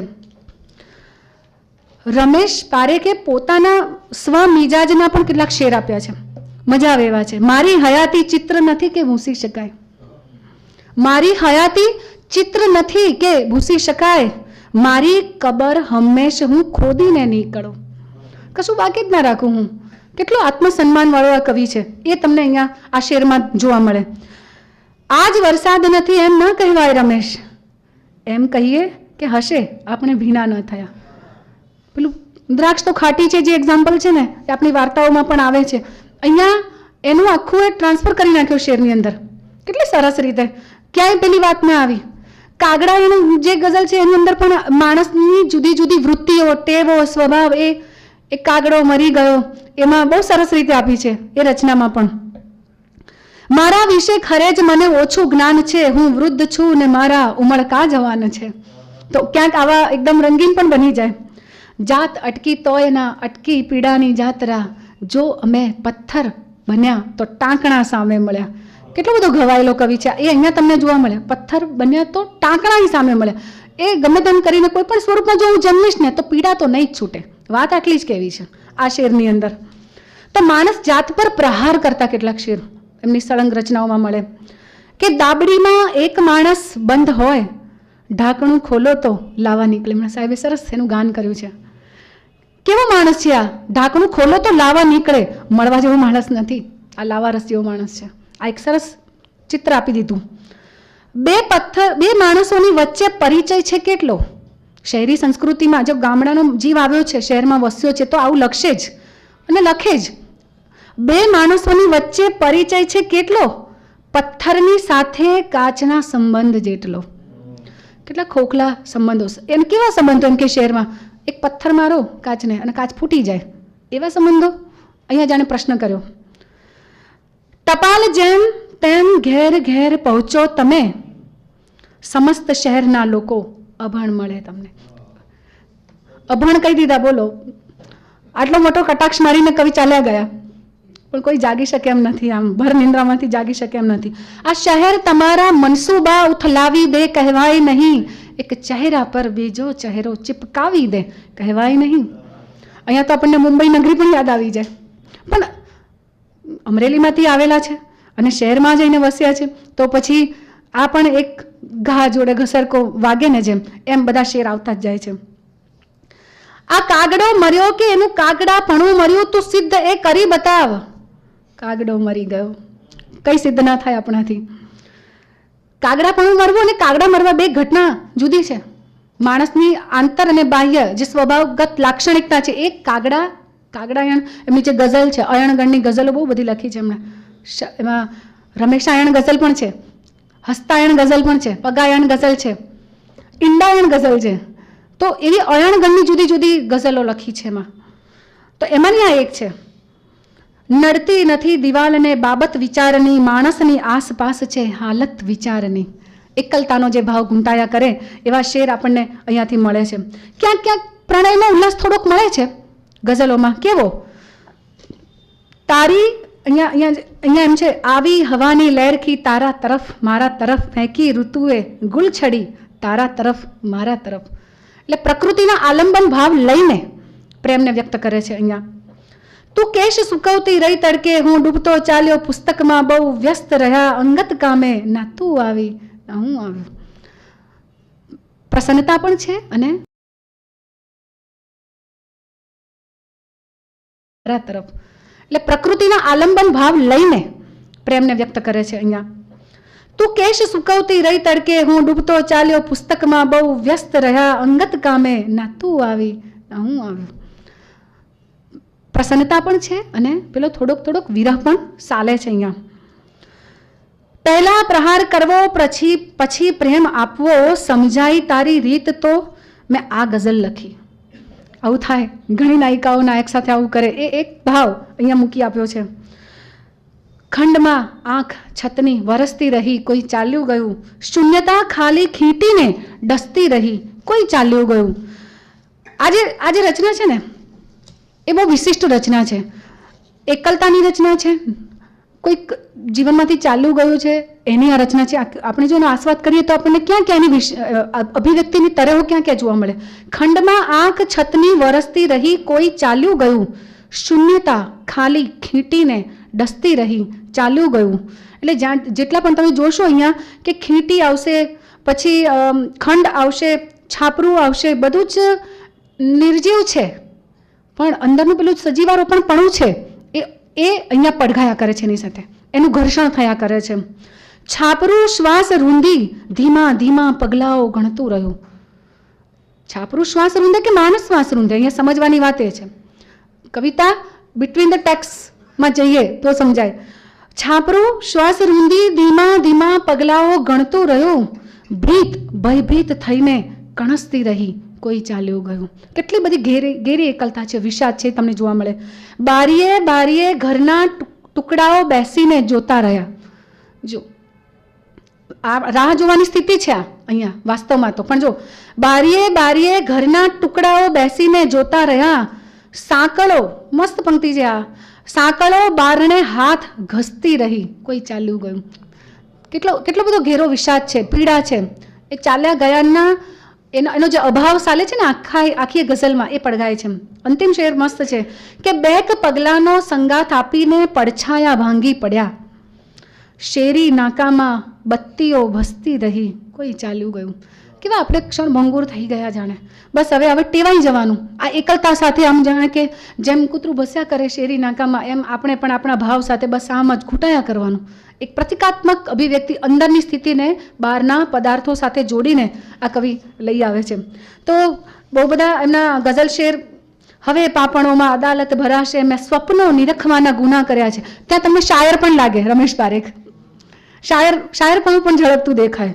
અને આ પણ પંક્તિ અદ્ભુત છે કે પાંદડું કેવી રીતે પીળું થયું કોને ખબર, એટલે કે ઝાડમાંથી શું ગયું કોને ખબર. હવે એની માટે કહેવાય છે ને કે જ્યાં ના પહોંચે રવિ ત્યાં પહોંચે કવિ. આ કવિ પહોંચી ગયેલા છે. એટલે ઝાડની વેદના શું છે, ઝાડમાંથી પાંદડું ખરવાની પીડા શું છે. એવું કહેવાયું છે કે વાદળ જોઈને પણ આ કવિની આંખમાં જળજળી આવી જતા, ઘાસ તણકલું જોઈને પણ આ કવિને પીડા થઈ આવતી. આ એવો કવિ છે, એમની સ્થિતિ જ એવી છે અંદરની. તો આટલી સૂક્ષ્મ પંક્તિઓ એમની પાસેથી મળે. રમેશ જો જરા અરીસો જો, ક્ષુદ્રતા તારી ક્યાં હવા થઈ ગઈ. પોતાની જાત સાથેની વાત છે. રમેશાયણ નામની એમની જે એક ગઝલ છે, મારી પાસે ઉપલબ્ધ છે એક. આ પણ બહુ સરસ. આ ઘણા બધા આસ્વાદકારો અને એની વાત કરતા જે કવિઓ છે એમને બહુ અઘરું પણ પડે કદાચ. છુરીમાંથી આવે શું લીસાની બુ, આખી પ્રશ્નમાં ગઝલ છે. છુરીમાંથી આવે શું લીસાની બુ, શું એના નખોને અહિંસાની બુ. હવે સમજો, એક જ શેર હું સમજાવીશ. છુરીમાંથી આવે શું લીસા. છુરી કેટલી લીસી હોય પણ એની ના આવે, પણ એની અંદરનું જે ઘાતકીપણું છે એની વાત કરવી છે કવિને. એ અહીંયા પડઘાય છે. શું એના નખોને અહિંસાની બુ. એને કેમ અહિંસાપણું નથી જાગતું, હિંસા કેમ જાગે છે, પ્રશ્ન કર્યો છે પોતાને. અરીસામાં ઉગે છે એવા ફૂલો છે જેમાં હવડ કોઈ ઈચ્છાની બુ. અહીંયા ઈચ્છા શબ્દ સાથે આજે મને પ્રશ્ન છે કે આ ઈશ્વરને લગતો હશે. કેમ કે મને એવું લાગે કે અરીસામાં ઉગે છે એવા ફૂલો. આપણે ચહેરો તો અરીસામાં જ જોઈએ ને, ત્યારે આપણે જાત સાથે મથામણ કરતા હોઈએ. તો સ્વથી સર્વસ્વ અને સર્વસ્વથી સ્વ તરફ જવાની જે વાત છે, થોડુંક એને હાઈ પર લઈ જાય તો આ ઈચ્છાની બુ વિશે તમને સમજણ પડે. છે જેમાં હવડ કોઈ ઈચ્છાની બુ. મને કેમ એ અંદરથી નથી દેખાતો, બહારથી તો હું મારા ચહેરાને જોયા કરું, કેટલો સુંદર છે કેટલો સુંદર છે, પણ પેલું જે અંદર છે, જે જીવાય છે, જીવી રહ્યું છે, એને તો કોઈ આકાર જ નથી. એ ઈચ્છાની બુ આવે છે મને. શું એવું છે મુફલીસના પહેરણ તળે કે સર્વત્ર છે એના ખિસ્સાની બૂ? તું જેને રહસ્યો ગણે વિશ્વના, શરાબી કહે ખાલી શિષ્યાની બૂ. કોઈકની માટે જરા કમતું છે અને કોઈકની માટે એનો અર્થ બહુ જ વિશાળ છે. એવો ભાવ અહીંયા જોવા મળે. છબીને ફરી એક કુંપળ ફૂટી, વળી એક ખૂંખાર કિસ્સાની બૂ. તો આ પણ એમની એક વિલક્ષણ ગઝલ રચના છે. આ તો આપણે સૌને ખબર છે કે સજા કબૂલ મને આ નગર કબૂલ નથી, હવે આ કેદ આ ખુલ્લી કબર કબૂલ નથી. આનો મિજાજ છે કવિનો. જે કહેવું છે એ જડ બેસલાક ખુલ્લેઆમ કહી દે છે. તો પ્રાણજીવન હરજીવન મોદી છે એ આખી વિશિષ્ટ રચના છે. વ્યક્તિ કેન્દ્રી પણ કેટલીય બધી એમણે ગઝલો લખી છે. આંખોમાં આવી રીતે દ્રશ્યો ન મોકલાવ, ખાલી થયેલ ગામમાં જાસો ન મોકલાવ. એમનું તો પઠન પણ યુટ્યુબ પર આપણને ઉપલબ્ધ છે. એની વાત હું નહીં કરું, પણ રમેશ આયણની વાત કરવી જોઈએ. આઈના બાજ છે કેવો અઠંગ જાણું છું. માણસ પોતાને કેવી રીતે જોવે? રમેશે અહીંયા પોતાની વાત કરી છે. કવિ રમેશ પારેખે પોતાની વાત. આઈના બાજ છે કેવો અઠંગ જાણું છું, રમેશને હું બરાબર સળંગ જાણું છું. આપણે જ સૌથી વધારે આપણને જાણતા હોઈએ. જો જેટલા પણ આપણા વિશે વિધાનો કરે ને ખોટા જ પડે. અને ક્યારેય પણ કોઈ વ્યક્તિ વિશે પૂર્ણ વિધાન ક્યારેય થઈ શકે જ નહીં. હંમેશા આપણા વિધાનો બદલાતા જ રહે. વ્યક્તિ કેન્દ્રી હોઈએ તો, સમષ્ટિ કેન્દ્રી હોઈએ તો વાત જુદી છે. જમીન દોસ્ત થઈ ગયો છે એનો પડછાયો, રમેશ એકલો ખેલે છે જંગ જાણું છું. હવે આ જે સતત પોતાના જીવન સાથેનો ઘર્ષણની જે વાત છે ને એ અહીંયા આવે છે. એક ખાબોચિયું ઉંબરમાં આવ્યું સુકાયું હતો રમેશને મોટો પ્રસંગ. એક ખાબોચિયું, કયું ખાબોચિયું હશે જુઓ? એક ખાબોચિયું ઉંબરમાં આવ્યું સુકાયું, ઘટના બની, એક ઘટના થઈ ગઈ. હતો રમેશને એ મોટો પ્રસંગ જાણું છું. એની માટે તો જાણે તોય ઉત્સવ છે. રમેશ હોત જો ચોરસ, રમેશ આજે તો એ ક્યાં જાત બનીને પતંગ જાણું છું. મેં પહેલા પણ વાત કરી, પણ એ પોતાની જાતને ઉડાડવા માંગે છે ને એટલે. રમેશમાં જ સતત આ રમેશજી ઊંઘે. આ જાગતા અને ઊંઘતા રહેવાની વાત શું છે માણસની અંદર, એ તમને આ શેરમાં જોવા મળે. રમેશમાં જ સતત આ રમેશજી ઊંઘે ઉર્ફે પોતાનો છે પોતે પલંગ જાણું છું. પોતે જ પોતાની શૈયા છીએ, આપણે બીજી કોઈ શૈયા નથી. રમેશ હોવું ઉર્ફે હોવું મેષનો જથ્થો. રમેશના નામ પરથી તો એમણે ઘણી ગઝલ લખી છે. રપણું, મેપણું અને શપણું. એ આખું પોતાનું આમ કહેવાય ને કે અછંદસમાં તો એવી કેટલી રચનાઓ છે જેમાં સરરિયલ અનુભૂતિ આપણને જોવા મળે. ત્યાં વળી પાછું આપણને લાભશંકર ઠાકર યાદ આવે. મંદિરમાંથી કાઢી મૂક્યા પછીની જે કવિતા છે એમાં તમને બહુ જગ્યાએ માનો સંદર્ભ બહુ સરસ રીતે મૂક્યો છે એમણે. તો રમેશ હોવું ઉર્ફે હોવું મેષનો જથ્થો, રમેશ યાને ફૂટેલી સુરંગ જાણું છું. કેટલું પોતાને કહે છે. તૂટી પડે છે લીલું કોઈ પાન વૃક્ષેથી તો આ રમેશ બને છે અપંગ જાણું છું. જો એક પાંદડું તૂટી જાય ને એ ઘટના પણ કવિને તો અહીંયા છેદી નાખે છે. થઈ રમેશની આંખો તો વૃદ્ધ પણ મિત્રો, આંખમાં સ્વપ્ન છે આજે યંગ જાણું છું. માણસ ખુમારી ના છોડે, કવિ એનું કવિપણું ક્યારેય ના છોડે, ગમે એટલો તો એ ઉદાસ કેમ ના હોય. તો એની જે અંદરનો જે રોમેન્ટિક ભાવ છે એ ક્યાંક આવીને સ્પર્શે. અછંદસ વિશે પણ ઘણી બધી વાતો કરી શકાય એમ છે, પણ મારે અહીંયા થોડીક ટાળવી પડે છે. કેમ કે મારે થોડીક બાળ કવિતાની વાત કરવી છે. હાઉક એમનો પ્રથમ બાળ કાવ્ય સંગ્રહ છે, થોડીક જ વાત કરીશ. હાઉક એમનો બાળ કાવ્ય સંગ્રહ પ્રથમ, અને એના પછી આવ્યો ચી અને ચપટી વગાડતા આવડી ગઈ. આપણે અહીંયા હમણાં એક બાળક પણ બેઠું હતું, પણ આપણી અંદર પણ એક બાળક જીવે છે એટલે કોઈ ચિંતા નથી.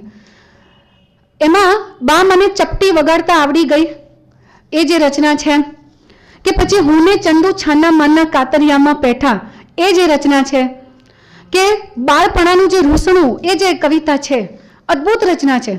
બાળક હોય તો બાળકને કેવો સંવાદ કરવો હોય પ્રકૃતિ સાથે, એ એક રચનાનો હું તમારી સાથે પાઠ અહીંયા કરવા માંગીશ. જા બાળપણાનું રૂસણું, એમાં બધા જે સંગ્રહો છે 3 અને હસીએ ખુલ્લમ ખુલ્લા અને દરિયો ઝુલ્લમ ઝુલ્લા એ સચિત્ર કાવ્ય સંગ્રહ છે એમના બંને, પણ એ આઉટ ઓફ પ્રિન્ટ છે, મળતા નથી. તો બાળકની અંદર પ્રાણી જગત, પક્ષી જગત અને પોતે પોતાની જાત સાથે છે સંવાદ કરે એવા બધા જ પ્રકારના કાવ્યો એમાં છે. ફળો વિશેના કાવ્યો પણ એમણે લખ્યા છે, તરબૂચ, કેરી એવા કાવ્યો પણ તેમણે આપ્યા છે એમાં. પણ હું અહીંયા વાંચું છું બાળપણાનું રૂસણું. જા નથી પહેરવા કપડાં મારે નથી પહેરવા, જા નથી પહેરવા કપડાં મારે નથી પહેરવા, લે ખમીસ લે ચડ્ડી કપડાં નથી પહેરવા. એક આમ બાળકની અંદર પેલું એક મિજાજ હોય ને હું નહીં કરું, તું તે નહીં કરું, એ ભાવ અહીંયા જોવા મળે. કપડાં નથી પહેરવા, પવન અને તડકો એ કપડાં ક્યાં પહેરે છે? બાળકની અંદર જે પેલો આશ્ચર્યનો ભાવ છે, જે આશ્ચર્યનો ભાવ છે કે કેમ મારો પોતાનો દીકરો એકવાર મને એમ કહેતો તો મમ્મી ગાયને ગાય કેમ કહેવાય? હવે મારે શું કહેવું, ગાયને ગાય કેમ કહેવાય? ઈશ્વર નહોતો એ પહેલાં કોણ હતું એવો પ્રશ્ન પણ એણે મને એકવાર કીધું કે જેટલા બધા ભગવાન છે ને એની પહેલાં પણ કોણ હતું? મારી પાસે આજે એનો કોઈ જવાબ નથી. પવન અને તડકો એ કપડાં ક્યાં પહેરે છે? ક્યાં પહેરે છે ખમીસ ચડ્ડી નાગુ ફૂગું ઝરણું? ક્યાં પહેરે છે ખમીસ ચડ્ડી નાગુ ફૂગું ઝરણું? એ જોને આ ઝાડ છાંયડી રોજ મળીને ચોર સિપાહી રમતા. ઝાડ છાંયડી, તડકો છાંયડો આવતો જાય ને એનો ક્રમ આવી ચોર સિપાહીની વાતમાં સરસ એને તો એ જ દેખાય ને બાળકને. ચોર સિપાહી બહુ રમતો હોય બાળક એટલે એ વાત લઈને આવે. ભણવા કોણ જાય છે? ભણવું નથી ગમતું આજના બાળકને તો એનો પણ એક ઠપકો આપ્યો છે. ભણવા કોણ જાય છે? ખિસકોલી ને મોર ચોપડી ક્યાં વાંચે છે? પ્રશ્ન કર્યો.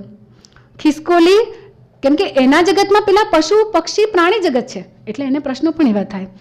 તો ખિસકોલીને મોર ચોપડી ક્યાં વાંચે છે? ફળિયાનો ઊંઘણશી લીમડો સાવ ઠોઠ છે. એને ઠોઠ કહી દીધો કેમ કે એને તો કંઈ કરવાનું જ નહીં, બસ એક બાજુ બેસી રહેવાનું. ફળિયાનો ઊંઘણશી લીમડો સાવ ઠોઠ છે તોય કેટલો વાલુડો છે. પતંગિયા તો અઘમ આગે જાય, વાદળા નદી તળાવે દુબકે દુબકે નાય, એમને કોઈ વળે છે? બા હું તારો નહીં નાન્યો. હવે જો બાની સાથે હંમેશા બાળક ઝઘડે ને એમ. બા હું તારો નહીં નાન્યો, તું મારી બા નહીં. કહી દીધું તું મારી બા નહીં. તને જા ઇટ્ટા કિટ્ટા. પછી કહે છે મારે છે ને સાચુકલી બા પરી. બાળકની અંદર પરી છે ને એ એક બહુ જ મસ્ત પાત્ર છે. એને પરી બહુ જ ગમે, પરીની કથાઓ પણ બહુ સાંભળે અને શિક્ષક પણ એની પરી હોય. આપણે એમને ભણાવીએ ને ત્યારે આપણે એમને કહીએ ને કે આમ નહીં આમ કરવાનું, તો કે ના ના મારા શિક્ષકે મારા ટીચરે તો એમ કીધું છે એટલે હું આમ જ કરીશ. એ બરાબર છે, તું બરાબર નથી. તો બા હું તારો નહીં નાન્યો, તું મારી બા નહીં, તને જા ઇટ્ટા કિટ્ટા. મારે છે ને સાચુકલી બા પરી. હું પેરણ ફેંકી દઉં લે ડીંગો, ચડ્ડી ફેંકી દઉં લે ડીંગો, દફતર ફેંકી દઉં લે ડીંગો, જોજે દરજી પાસે પાંખ ઘડાવી મને પરીબા દેશે. તારી પાસેથી નહીં લઉં એમ. ત્યારે આ બંદાનો વટ પડવાનો, ઘંટ વગડશે તો પણ ભણવા નહીં જવાનું કેમ કે હું પરી પાસે પહોંચી ગયો હોઈશ. ઘંટ વગડશે તો પણ ભણવા નહીં જવાનું. ખુબ્બમ ખુબ્બા તળાવમાં નાવાનું, કાળો ચોર થવાનું, હાઉ કરીને તને રાતના બીવરાવવાનું, જાદુ મંતર છું થવાનું. તને થશે કે અરે નાનીઓ ક્યાં છે? તને એમ થશે હું ક્યાંક ગાયબ થઈ ગયું. ત્યારે આઘમ આગે વાદળ પાસે ઉડી જવાનું, ઉડતા ઉડતા થાકી જવું તો તરત પરી બાના ખોળામાં ડાયો ડમરો ઘસમસ ઊંઘી જવાનું. એની વાર્તા ત્યાં પૂરી થઈ જાય. બાળપણાનું જે રૂસણું છે, ભણવું નથી, આ નથી કરવું, હું આ નહીં પહેરું, એ બધી જ પ્રયુક્તિઓ આપણને એ બાળ સાહિત્યમાં જોવા મળે. ને જો મનીષભાઈ એકાદ રચના હું ગાઈને મારી વાતને હવે વિરામ આપીશ. ખાસો એવો સમય થઈ ગયો છે. બાળકોને ગમે છે, અભિનય કરવો ગમે છે આ ગીત પર. મોટો થવું. હજી તો મારે અછંદસ કવિતાની પણ વાત કરી હતી પણ આપણે સમયના બંધનમાં છીએ. દોરાની હું દાઢી ચોડું રૂની મૂછ બનાવ, દોરાની હું દાઢી ચોડું રૂની મૂછ બનાવ, તપેલીની ટોપી પહેરી દર્શન કરવા જાઉં, મોટો થામ દાદા બની જાઉં, ચશ્મા પહેરું છાપું વાંચું ડોળા કાઢું મોટા. બાળક હંમેશા શું કરતો હોય છે? બીજાની કોપી મારે, મોટાઓની. એ અહીંયા જોવા મળે. ચશ્મા પહેરું છાપું વાંચું ડોળા કાઢું મોટા, ડાયા ડમરા થઈને બેસે તેના પાડું ફોટા, મોટો થામ પપ્પા બની જાઉં. હવે જુઓ, અંધારામાં ઊભો રહું ને બિલ્લીથી ના ડરું, અંધારામાં ઊભો રહું ને બિલ્લીથી ના ડરું, હાથે નહાઈ લઉં ને જાજુ લેસન કરું, મોટો થામ ભાઈ બની જાઉં, એના બધા આદર્શ પાત્રો છે એના જીવનના, એ મૂક્યા છે. એ છેલ્લા અંતરમાં રાતે પાછો નાનકડો થઈ મમ્મી પાસે જાઉં, રાતે પાછો નાનકડો થઈ મમ્મી પાસે જાઉં, મારી વાલી મમ્મીનો હું ડાયો દીકો થાઉં, નીરજ બની જાઉં તરત સૂઈ જાઉં, મોટો મોટો થાઉં દાદા બની જાઉં. તો આ બધા એના આદર્શ પાત્રો છે. બાળ સાહિત્યમાં કાગડો મરી ગયો ને એવી જે રચના આપણને બહુ જ ઊંચાઈ ભરી લાગે ને, ત્યાં બાળ કવિ 38 વર્ષે પણ એની અંદરનો જે બાળક જીવે છે એની વાત પણ બા મને ચપટી વગાડતા આવડી ગઈ કે ફિલ્મ જોવા બેઠા ચંદુની જે વાત છે કાતરિયામાં બેસીને, એ જે વાત છે એવા બહુ જ બધા કાવ્યોમાં જોવા મળે. હજી તો વાર્તા સંગ્રહ તમે વાંચો તો દિમાગ તમારું મજા આવી જાય. હફરક લફરક જે વાર્તા સંગ્રહ છે અદ્ભુત છે. એમાં તો દામુ દેડકો ને હાથીભાઈ ને એવા પાત્રો કવિ લઈને આવે છે, પણ કવિ ગદ્યમાં ક્યાંય છાનો રહ્યો નથી. એવા તમને જે એમના 5 સંગ્રહ છે ને ગદ્યના, અને જે સકપણ એક ઉખાણું, એમાં જે એમની વિશિષ્ટ ભાષા શૈલી છે નાટ્યકાર તરીકેની, એમાં પણ તમને દેખાશે કે કવિ રમેશ પારેખ જ બધે છવાયેલા છે. આપ સૌએ મને આટલી શાંતિથી સાંભળી, મને એક તક આપી છે. આમ તો આખું પુસ્તક છે મારું રમેશ પારેખની કાવ્યકલા, એવું મેં મારા થીસીસમાંથી એક જ ભાગ હજી તો મેં પ્રગટ કર્યો છે. મારે તો હજી એમના ગદ્ય વિશે પણ લખવું છે. અને બાળ સાહિત્યનું તો એક આખું અલગ અજબ ગજબ ખજાનો એમની જે બાળ નવલકથા અને જાદુઈ દીવો એવી સળંગ વાર્તા છે, કૂવામાં પાણીનું ઝાડ ને દે તાલીને, એ જે એના વિશે પણ એક અલગ પુસ્તક થઈ શકે એમ છે. 10 થી 12 15 પુસ્તકોનું લિસ્ટ તો મેં બનાવ્યું કે ક્યાં ક્યાં રમેશ પારેખ ઉપર કેટલું કામ થયું. સંજય મકવાણાએ એમના કલ્પન પ્રતીક અને ભાષા અભિવ્યક્તિ પર કામ કર્યું છે. મીતા પારેખે કવિ રમેશ પારેખ તરીકે આખું પુસ્તક આપ્યું છે. ક્યાંક સંપાદનો પણ થયા છે. મન પાંચમના મેળામાં એવા 3 સંપાદન સળંગ મળે છે કવિ સંજુવાળાના. તો બહુ બધા પુસ્તકો મળે. ભણવામાં આ સંગ્રહો નિતાંત આવતા રહેશે. આ જ મોટા કવિની એક ઉપલબ્ધિ છે કે હયાત નથી, છતાં પણ આપણી પાસે આપણા અભ્યાસક્રમોથી બહાર નીકળીને પણ આજે અહીંયા જે બેઠા છે એમાં બધા જ વિદ્યાર્થીઓ તો નથી જ, બધા જ સાહિત્ય પ્રેમીઓ છે. તો કવિ રમેશ પારેખ 7 રંગના સરનામે આવી રીતે આપણી સાથે જીવંત છે અને હંમેશા હજી તો જીવંત રહેશે. ઓમ કોમ્યુનિકેશન મનીષભાઈ પાઠકે મને આ તબક્કે આ પરિસરમાં જે વાત કરવાની તક આપી એ માટે હું એમને હંમેશા ઋણી રહીશ. આપ સૌનો ખૂબ ખૂબ આભાર. બંને વક્તાઓના વક્તવ્યથી આપણને કે વિશેષ પ્રાપ્તિ થઈ હોય તો બંને વક્તાઓનું ખૂબ તાળીથી અભિવાદન કરીશું. બંને વક્તાઓને વંદન, એમનો આભાર. આ કાર્યક્રમની જે કે ગુજરાતી અંગ્રેજી અખબારો લીધી એ તમામ અખબારોના તંત્રશ્રી, રિપોર્ટરશ્રી, ફોટોગ્રાફરશ્રીનો આભાર. આ કાર્યક્રમનો વિડીયો એ ટૂંક જ સમયમાં યુટ્યુબમાં સાહિત્ય વિમર્શમાં અપલોડ થશે. જે હાજર નથી રહી શક્યા એ લોકો આ યુટ્યુબના માધ્યમથી આ કાર્યક્રમ માણી શકશે. અને આ કાર્યક્રમ 2017માં થયો હતો. આર્કાઇવ્સ ના કરવાના કારણે 2022માં ફરીથી કરવામાં આવ્યો અને એ માટે નિસર્ગભાઈને ફરીથી સ્વાધ્યાય કરવો પડ્યો. એ માટે એમનો ઋણી છું. એમને ફરીથી વંદન, એમનો આભાર. વર્ષાબેને ખૂબ જ સ્વાધ્યાય કરીને આપણી સામે કવિને મૂક્યા છે, માટે વર્ષાબેનનો ખૂબ ખૂબ આભાર. આપ સૌ સમય ખર્ચીને આવ્યા એ માટે આપનો આભાર. જેમને નિમંત્રણ કાર્ડ કુરિયરથી નથી મળતા તો તેઓ બહાર પોતાનો વોટ્સઅપ નંબર લખાવી શકે છે. તે માધ્યમ દ્વારા અમે આગામી જે કંઈ કાર્યક્રમો હશે એની જાણ કરીશું. એક સમૂહ તસવીર લીધા બાદ કાર્યક્રમ પૂર્ણ જાહેર કરીશું. બહાર ચા કોફીની વ્યવસ્થા અને ન્યાય આપશું.